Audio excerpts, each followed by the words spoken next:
We are going to be tier ranking all of the books I read in Q1 2025. How this works is, here's the tier list. I'm going to be ranking all the books that I read. S is the highest, D is the lowest, and all of these rankings are going to be relative to the books I read. They aren't going to be across all books ever that I've ever read, just relative to the books that I read in Q1. This is a follow-up to Saturday's video. I'm going to link it above if you want to go and check out my detailed thoughts about all of these books. But right now, we're just going to be ranking each of the books by how I felt by them compared to the ones that I read that quarter, well, last quarter. Let's get right into it. Let's start off with Anime in Theory and Practice. Like I said in the longer video, this video is more for someone who is looking to maybe write a paper about anime, try and get some quotes for a paper, or someone who's trying to, be a little bit more intellectual than I am when it comes to reading about anime. I did recommend Miyazaki World in the video if you wanted something a little bit more like just general reading, general anime stuff, and it's more about Hayao Miyazaki. So I'm going to put it in a C, just because for my reading, it wasn't really what I was looking for in a book, but also it was very interesting. I believe Denison has another book about anime history, so I'm going to look at some reviews at that before I maybe pick it up and see if it's a little bit more like suitable for a general audience compared to maybe a little bit more of an academic text like this is. Obviously, academic text might be because I'm a little bit of a dum-dum. I'm not the smartest tool in the shed, but we'll see. Let's move on to Tales from the Earthsea.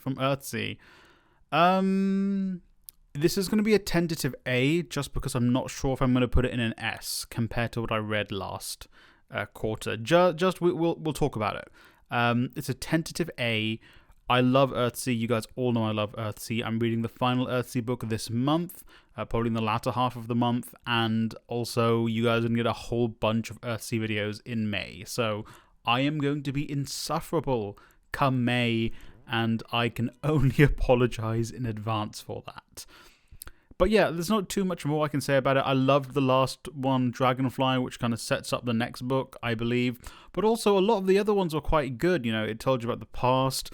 Some of them were a little bit more complicated than others. But I really like the one, and actually it was the one that's more complicated that I'm thinking about. The story of the young man who becomes the gatekeeper at Roke. I was like, oh, that's such an interesting story, and it was really in depth, and like how even though he has all this power, he is mostly a changer. Really, really interesting. Like genuinely, actually surprised now thinking about how much I enjoyed that story. I might have to make a whole video just on the Tales from Earthsea. Like I made one on Tano, I suppose, so I might as well make one on Tales from Earthsea. Neil Mukaji's The Lives of Others is a D. I explained this in the Saturday video, and it's just that one thing, that thing about the family members and doing the things that family members shouldn't do, if you know what I mean. Just that wasn't necessary for the story. And I wrote a blog about this book on my my website, which I'll link down below as well, and I'll flash on the screen. But like, I was doing some like additional research just to see what other people thought about it, reading some of their blogs, and no one really mentioned it. And I don't know why, but for me, it just felt like all the other people who reviewed it kind of just accepted it and being like, yeah, I guess. But I'm like, I'm brown, and like that's not normal. And I don't know. I felt like everyone just like not speaking about it and not being surprised by it kind of like normalized it, because they spoke about some of the other hard-hitting things in the book, which is rightfully they should, but like none of the blogs I read were like, this is weird, this is messed up. And I just feel like it doesn't need to be in there. You can tell the exact same story of sibling obsession. Siblings in South Asian families, from what I've seen, are closer than I don't know, maybe some white British, white American families, from what I've seen personally, which again, anecdotal evidence isn't evidence, so that's not proof of that. That might just be the people I know. Okay, that's not real evidence, to be honest, so you can ignore that. But like just the fact that oftentimes South Asian families, like many non-European families, live in like what's it called? Multi-generation homes. Multiple families all live together. Families are very close, but like, and you can be very like too close, like very close with your siblings, and like you can have that thing where your siblings are an extension of yourself, kind of like how people like twins are basically like extensions of themselves together. But like, you can have that obsession without the need for, the weird stuff. I'm gonna flash up a Bollywood movie. I can't remember the name of it.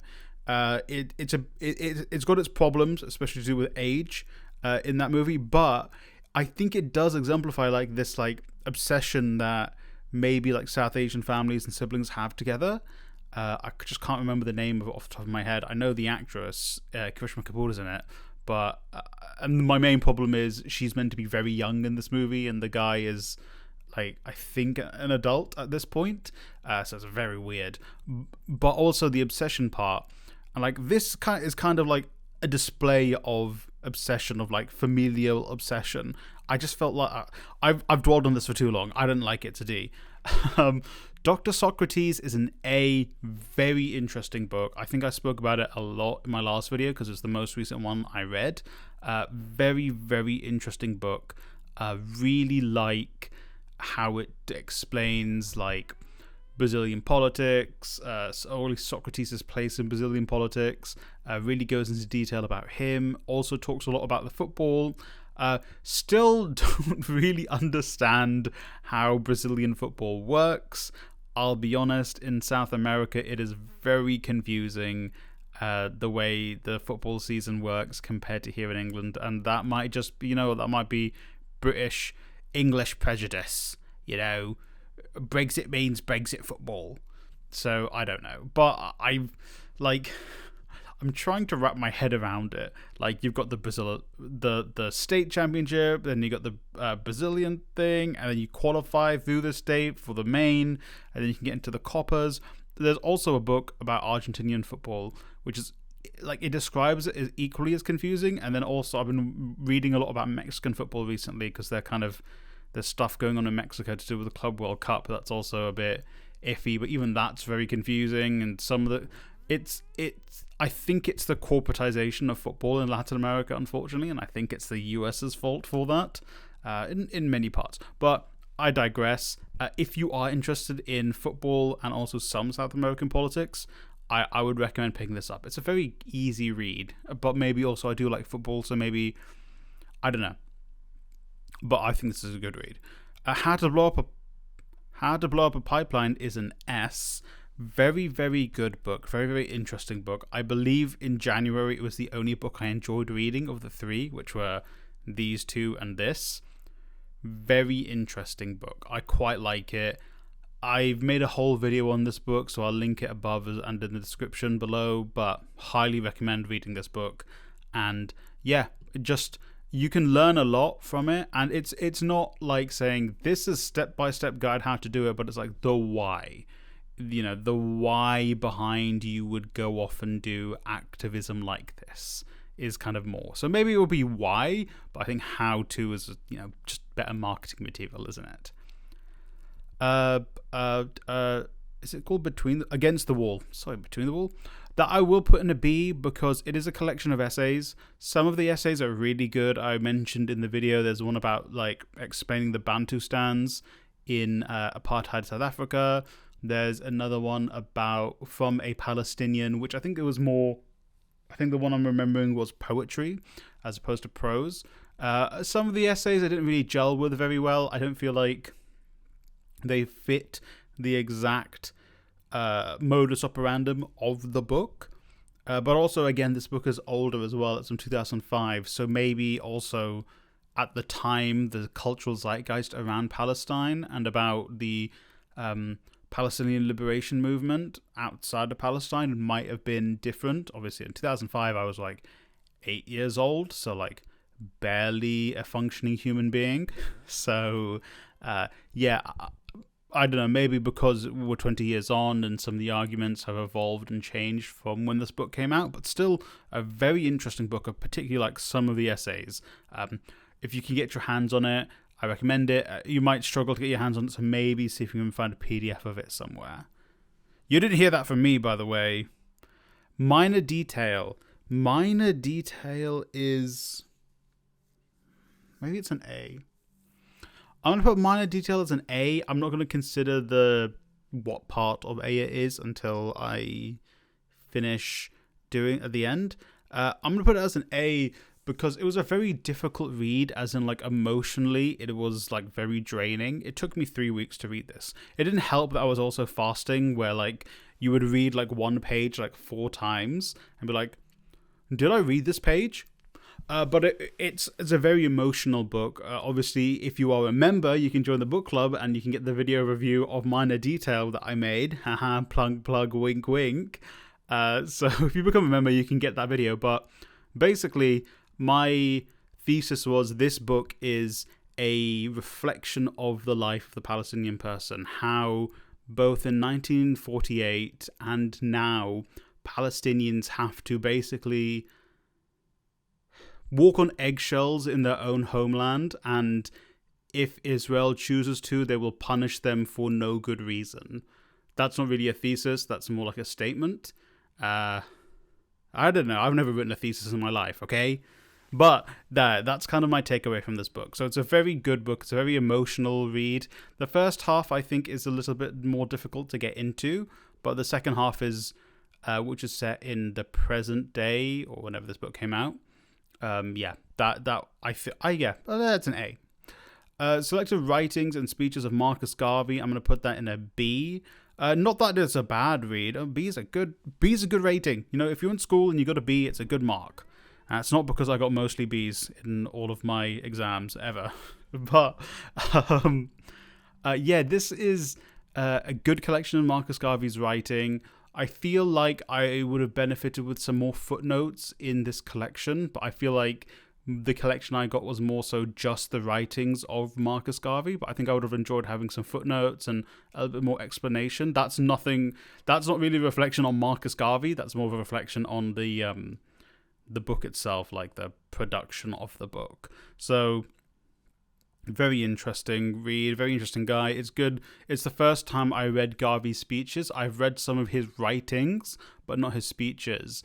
And it's good to contrast them with Du Bois, who obviously Garvey and Du Bois, and they both mention each other in the books I've read of either of them, which is quite like surreal. I can't imagine like at the time being like, these guys published like speeches and books where they are mentioning each other across them. And obviously, you know, they had different ideologies. Marcus Garvey aligned a bit more with Booker T. Washington. Du Bois was a little bit more kind of... the Martin Luther King. Obviously, Martin Luther King came afterwards. But, you know, kind of... Garvey and Booker T. Washington pushed a little bit more for separationist politics, which, again, if you look at the time they're writing, it's understandable. You had Jim Crow, you had crimes against black Americans just being the norm. Obviously, I understand why they were pushing for those politics, and then Du Bois was like, actually, no, we just need to change America to make it so it accepts black people or African Americans, and just very different ideologies, and kind of when you're reading them about 100 years on from when the works were written, some of these arguments are still being had at the moment. Obviously, I'm not an African American, so I'm not going to chime in because it's not my place to, but it is very interesting to see kind of how the conversations are being had, and how, especially with the current political climate we live in, how it's actually very important and interesting to read the likes of Garvey and Du Bois in conjunction with each other, I think. Wow, that was very articulate for me. What the heck? So this is in the final list. I'm going to move this up to A. I absolutely adored this. An S. I loved Tales from Earthsea. I love Ursula K. Le Guin. So, yeah, I'm sorry. That's a little bit of bias. So that's going into an S. But I think that is the final list. I think this is very reflective. I think of my video I released on Saturday where I really spoke highly of HTBUPL Pipeline and Le Guin, Tales from Earthsea even. And, what am I doing with my hands? Yeah, Dr. Socrates, very interesting read. Minor Detail, also a very difficult read. Against the Wall, yeah, there were aspects of it where I just wasn't too big on it. And also it's a collection of essays, so it's a little bit harder to kind of judge it as one book. Writings and Speeches of Marcus Garvey, again, I think more so I would like footnotes and like a little bit more explainers in the edition I had. Maybe there's other editions of Garvey's speeches which have them, which probably would have it bumped up, but just the edition I had didn't. Yeah, Anime by Denison, just simply I'm not smart enough to kind of get that book, so just it's a C. And don't get me started again on the lives of others. But thank you for watching. Let me know in the comments down below if you've read any of these books, and if you had, what are your opinions on them? As always, I want to say thank you to my members. As I mentioned in the video, members get access to the book club this month. We're reading Guards by Terry Pratchett. They also get additional videos. They get input in the videos that I make, and they get, behind the scenes and stuff. It's very cool. It's a very nice community. If you are interested in joining, it's £2 a month. You can join in below this video or on my channel. But regardless, thank you for getting to this point in the video. I really appreciate it, and I hope you read a great book today. Not this book. Don't read this.